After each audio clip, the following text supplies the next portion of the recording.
Pandit come for our place. Welcome Pandit. What brings you here? I have mastered the over different languages. I can speak many languages fluently. Oh, sounds good. Is there anybody present here who can identify my mother tongue? Maybe Kannada, Urdu, Tamil.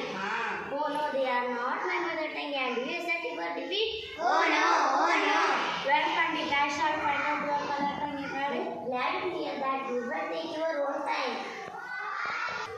That night, Birbal sneaks into the Pandit's bedroom and finds him fast asleep. He whispers into the Pandit's ear. Then he tickles his ear with a feather. You are ready? Oh, well, that's it. The next day in the court. Your Majesty, the Pandit's mother tongue is Telugu.